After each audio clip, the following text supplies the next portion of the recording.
రాయబడిందంటే 40 అక్కడ 46 మరియు వారి యొక్క మనసుకులే ప్రతిదినము దేవాలయంలో తప్పక కూడుకొనుచు ఇంటింటా రొట్టె విరుచుచు దేవుని స్తుతించుచు ప్రజలందరి వలన దయ పొందిన వారే ఆనందముతోను నిష్కపటమైన హృదయంతోను ఆహారం పుచ్చుకొనుచుండిరి.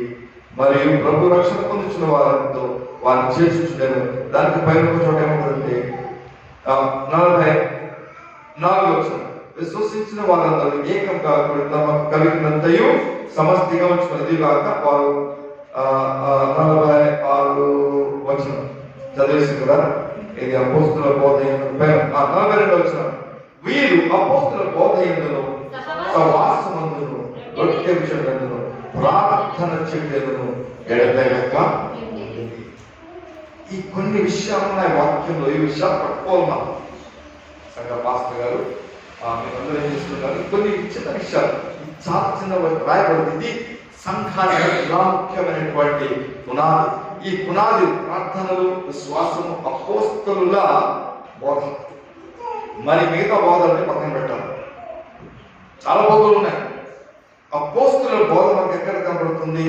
యేసు చెప్పినటువంటి 4 సువార్తలు పట్టుకున్న తర్వాత ఈ అపోస్తలుల కార్యములంతా, తర్వాత పరిశుద్ధులైన పౌలు, పరిశుద్ధులైన పేతురు, యాకోబు, మరి ఆయన యోహాను రాసిన పత్రికలు, యూదా రాసిన పత్రికల్లో మనకు అపోస్తలుల బోధలో ఉన్నటువంటి సిద్ధాంతాలని మనం జాగ్రత్తగా విని గ్రహించి వాటిని చేయాలి తప్పిస్తే మనుషులు రకరకాల బోధలు నేర్పిస్తూ ఉంటారు.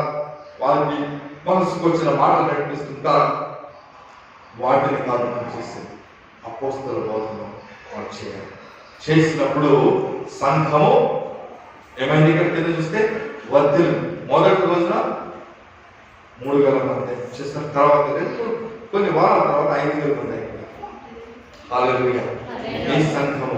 ఈ సంఘం మన సంఘం కూడా ఆరాధనని అభివృద్ధి చెందాలి.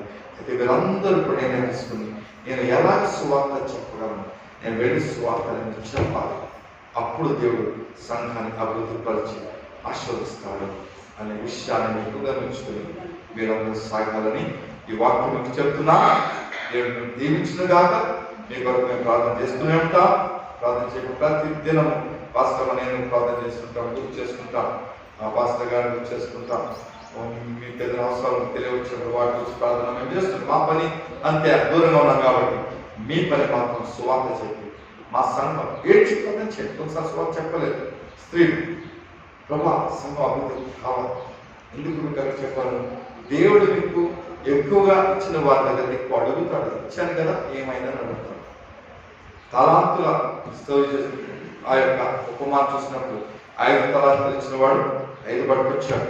3 తలాంతులు ఇచ్చాడు, 2 తలాంతులు ఇచ్చాడు, 4 పట్టుకొచ్చాడు. 1 ఇచ్చిన వాడు ఏమీ పట్టుకోవాలి.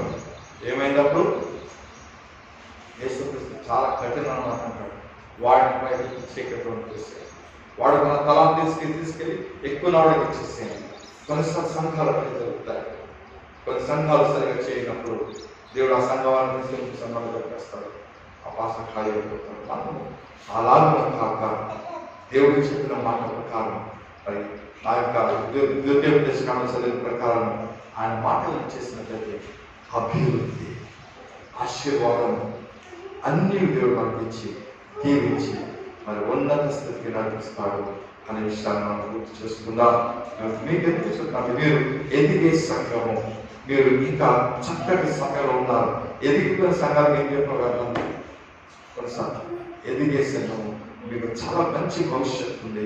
ఇతర సంఘాల కంటే పాతపడే ఉన్నారు చూసిన వారికి కాదు, మీకు భవిష్యత్తు ఉంది. మీరు ఎదుగుతారు. కొత్త సంఘం, కొత్తగా ఉన్నారు. అనేకలను మీరు ఆకర్షించవచ్చు. ఆకర్షణీయమైనటువంటి మంచి మరి పనులు చేస్తూ వారికి ఆనందం కలిగించే మంచి వాక్యం చెప్తూ వారికి అవసరం వచ్చే విషయాలు మీరు చేస్తూ ఉన్నప్పుడు వారి ద్వారా మీరు ఆశీర్వదించబడతారు. దేవుడిని దీవించుగా ప్రార్థన చేసుకున్నాం. సార్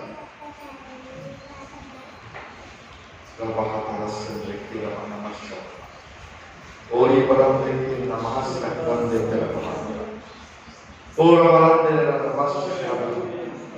దేవుడు మీతో మాట్లాడుతున్నాడు. చిన్న మంద భయపడకు, చిన్న మంద భయపడకు, నేను పైకి తీసుకొస్తాను, నేను బలపరుస్తాను, నేను దీవిస్తాను, నమ్మకంగా కావడు. అంతే చేయవలసింది.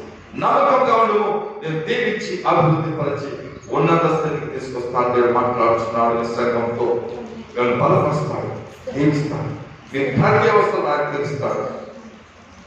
ఈ యొక్క సంఘ భవనాన్ని ఇచ్చాడు. దీనికి కావాల్సిన అన్ని కూడా చూసుకుంటాడు. ఏమి లోటు లేకుండా నడిపిస్తాడు. దేవుడి మిమ్మలను ఈ యొక్క విన్నపల్లికి పక్కన ఉన్న గ్రామాలకు కూడా మిమ్మల్ని ఒక వెలుగుగా ఈ సంఘాన్ని ఆయన దీవిస్తున్నాడు. మీరు ఆ వెలుగు అగ్ని వలె ఉండాలి. అగ్ని ఎక్కడ ఉంటుంది? అగ్ని ఆ పక్క ఇక్కడ అంటే పక్క చెట్టు కంటుకుంటుంది, ఆ చెట్టు అగ్ని అంటుకుంటారు. ఆ అగ్ని చా చెట్టు చుట్టూ చెట్టుకి అలాగే మీరు అగ్ని ఉన్నారు. పక్క వారికి అగ్నిని రాజపెట్టండి. ఈ అగ్నిమయమైనటువంటి సంఘము, శక్తి గల సంఘాన్ని దేవుడు దీవించి ఉన్నత స్థితి తీసుకొస్తున్నాడు. ఉదయకాలంలో వాక్యాన్ని పెడుతున్నాడు. ప్రభా ఇదిగో మరి ఈ వాక్యం ద్వారా మీ బిడ్డతో మాట్లాడి మీరందరూ ఫలించాలని, అపనమ్మకము లేకుండా విశ్వాసంతో ఉండాలని, విశ్వాసంతో విశ్వాస క్రియలు, గొప్ప క్రియలు చేయాలని, మరి భయపడకూడదని.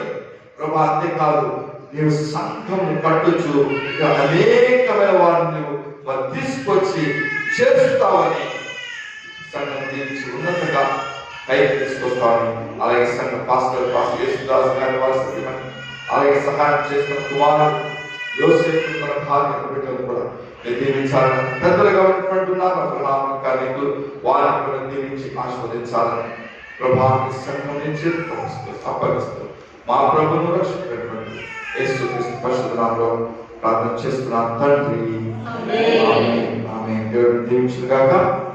మరి నేను అడవి పద్ధతి వెళ్ళవలసి ఉంది. అయితే మీరు